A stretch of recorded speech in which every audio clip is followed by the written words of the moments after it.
vereador Thiago, na concepção, na anidação, na 13ª semana, na 25ª ou quando nasce?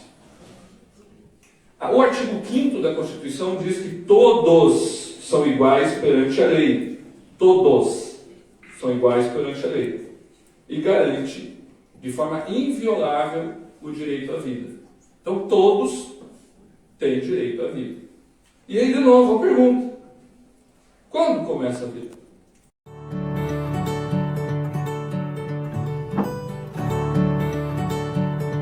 O Código Civil Brasileiro dá uma pista.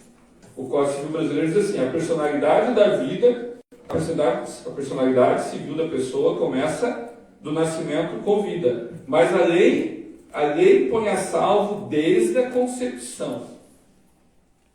Então o Código Civil já vai dizer, é a concepção. E vocês sabem quando acontece a concepção? Concepção acontece quando o gameta masculino, também conhecido como espermatozoide, se encontra com o gameta feminino nas trompas de Falópio e ali forma um zigoto. Esse zigoto é o produto da concepção. Então, a partir desse zigoto, o Código Civil garante direitos. O zigoto já tem um DNA único dele próprio. Não é o DNA da mãe, não é o DNA do pai, é o DNA dele. Esse zigoto, ele vai passeando pela trompa de Falópio até chegar no útero. E no útero ele se gruda no útero. Esse momento é o momento da nidação.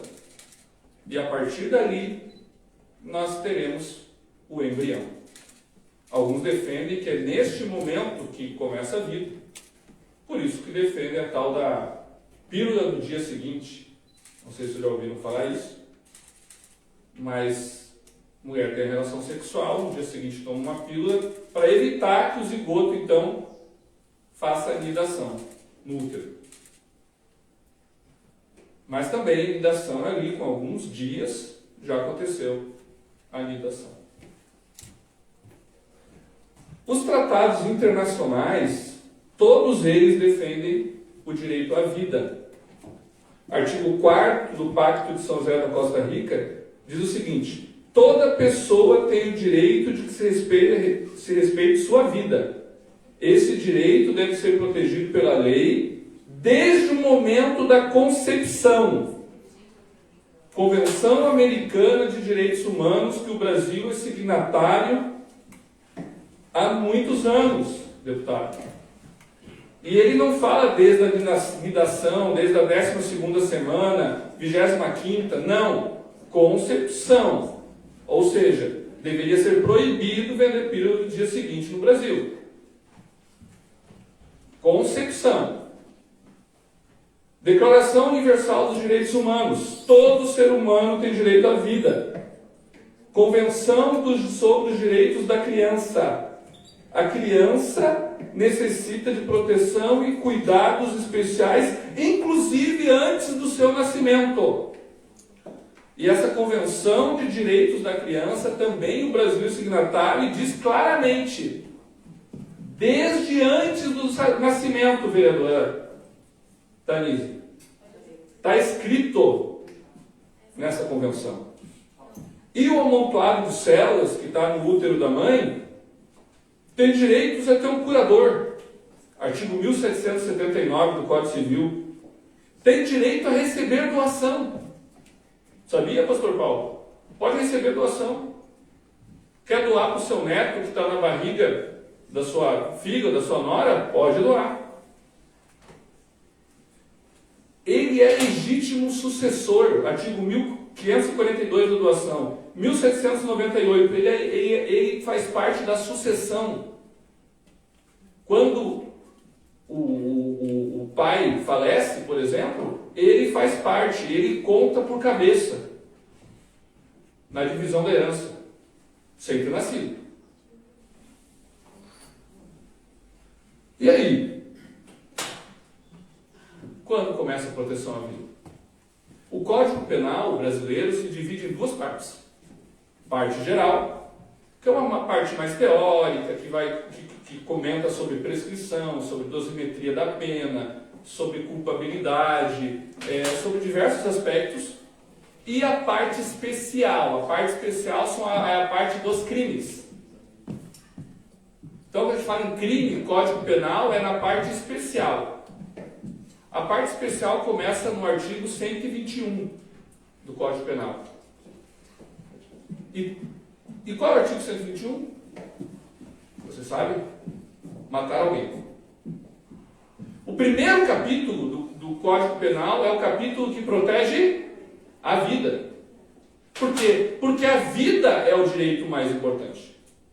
Segundo o alemão Düring, que tem uma hierarquia de direitos, primeiro é o direito à vida, pastor Davi.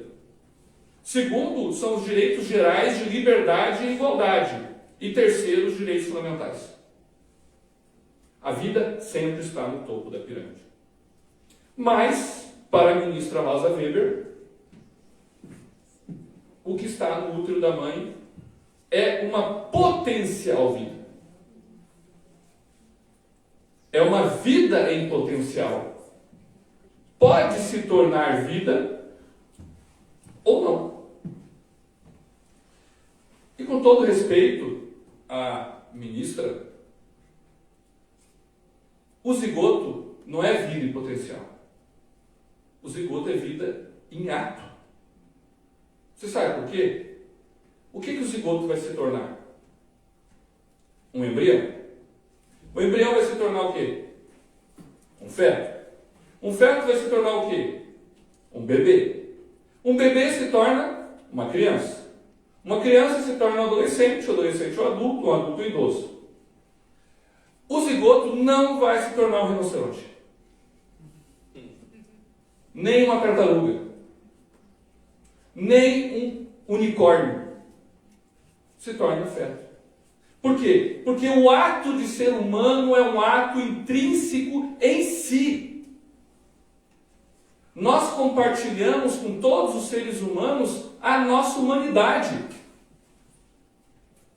Por isso que nós precisamos defender o direito à vida das mulheres, dos negros, dos homossexuais e das crianças no ventre.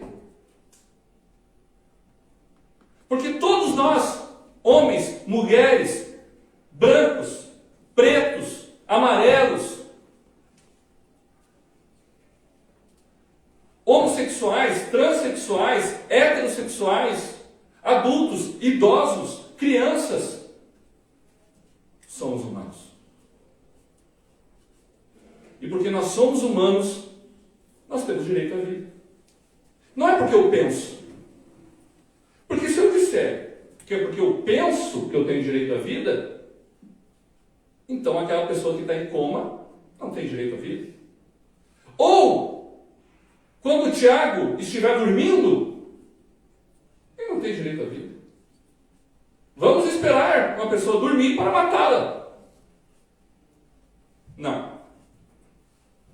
Nós temos direito à vida porque nós somos humanos. E a vida que está no ventre não é humano em potencial.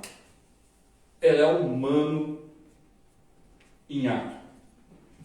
Ah, mas tem direitos, mais direitos, menos direitos. Os direitos que as pessoas humanas têm em razão da sua necessidade. Um idoso tem mais necessidade do que eu. Por isso, ele tem direitos diferentes de mim. Assim como uma grávida tem mais necessidades do que eu. Por isso que uma grávida de 8 meses vai passar na frente da fila do banco. Pessoas em condições de vulnerabilidade podem ter alguns direitos que eu não tenha. Porque ela tem que sair da condição de vulnerabilidade. E para isso o Estado concede um ou outro direito, alguns direitos até demais, outros até de menos. Mas isso é Estado democrático de direito. E quando eu disse que eu não queria estar discutindo isso aqui, porque a vida não pode ser discutida no parlamento, a vida não pode ser discutida em lugar nenhum. Porque a vida é fundante das instituições. Se não tivesse humanos Teríamos parlamento, deputado? Não. O parlamento existe para me proteger. O parlamento existe, em última ratio, para que eu possa exercer a minha vida e para que eu possa buscar a felicidade. Já diria John Locke, o homem em natureza precisa do Estado para que ele tenha o direito à propriedade, à liberdade e à busca pela felicidade garantida, senão ele não precisava do Estado. Para que pagar imposto? Para que seguir regras? Por que eu tenho que passar uma faixa de segurança? Se eu quero passar em qualquer lugar, pastor. Não, eu preciso do Estado para promover a ordem, para que as pessoas não se matem, para garantir a minha vida. E por que eu vou discutir a vida no parlamento? Imagina a seguinte situação: vamos votar no parlamento o retorno à escravidão. É absurdo. É absurdo. É absurdo que um dia no planeta teve escravidão. Por que é absurdo? Porque o negro tem o mesmo direito que eu, porque ele compartilha comigo o fato de ser humano. E não interessa a religião. Ele compartilha comigo isso. Por isso que eu vou defender ele até a morte.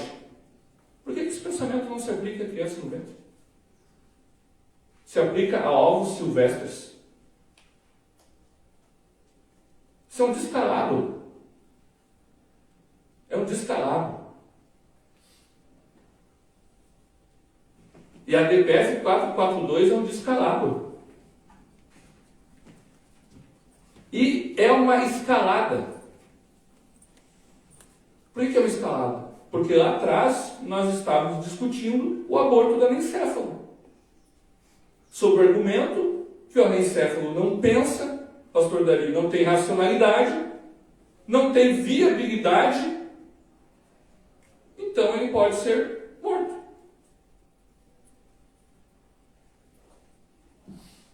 A gente defende, a gente fala muito dos direitos da criança no ventre, da mãe, e a gente esquece que existe uma comunidade moral, que a mãe não é sozinha no mundo. Infelizmente, algumas situações pode até ser, mas a regra é que a mãe tem pais. Se a mãe tem pais, essa criança morta no ventre tem avós. E os avós são consultados? Essa criança tem primos?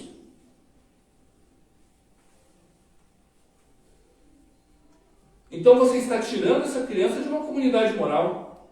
Você está alijando o direito de avós, de tios, de primos e da própria sociedade, porque a sociedade é composta de homens e mulheres.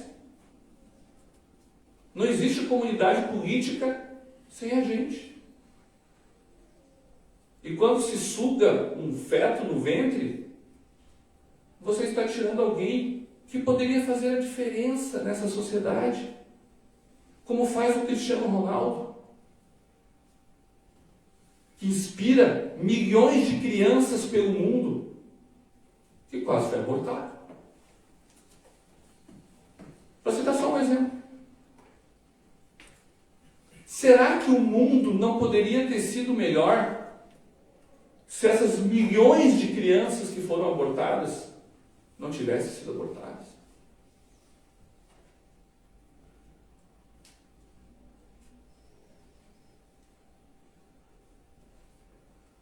No Brasil, o Código Penal permite o aborto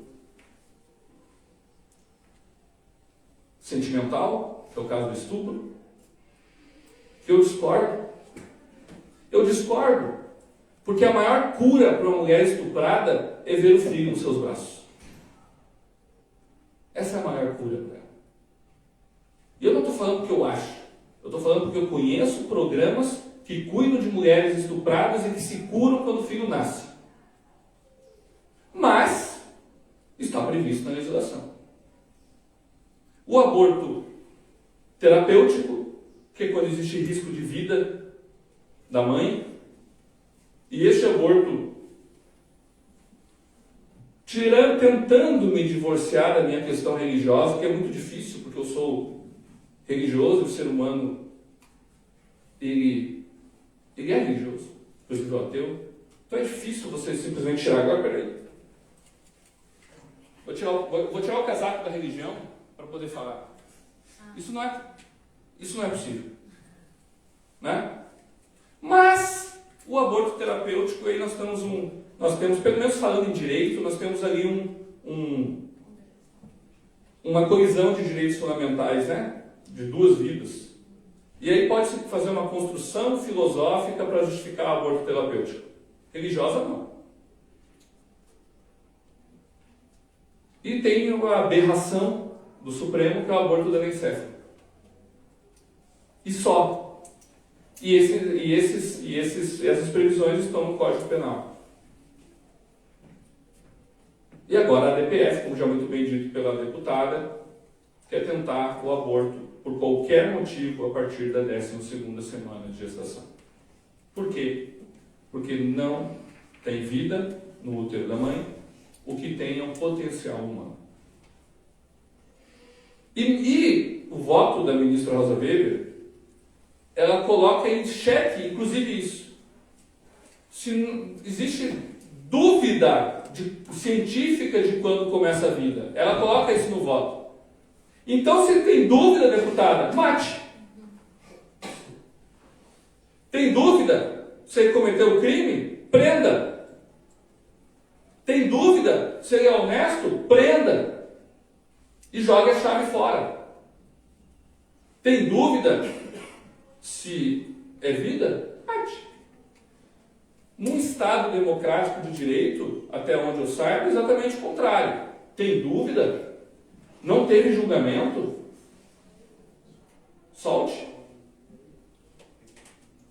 Tem dúvida? Preserve a vida. O voto da ministra Rosa Weber é: tenho dúvida. Então, Vicky, mate. Eu poderia ficar aqui muito tempo rebatendo cada falácia do aborto. Cada falácia, mas eu acho que a gente vai ter um tempo aqui para responder perguntas. Então, o aborto, gente, não se sustenta em nenhum argumento. Em nenhum argumento. Então, eu quero terminar minha fala aqui, até para dar tempo da gente conversar, debater e ter outros assuntos, ter outros temas que são relacionados ao aborto. É isso. Muito obrigado.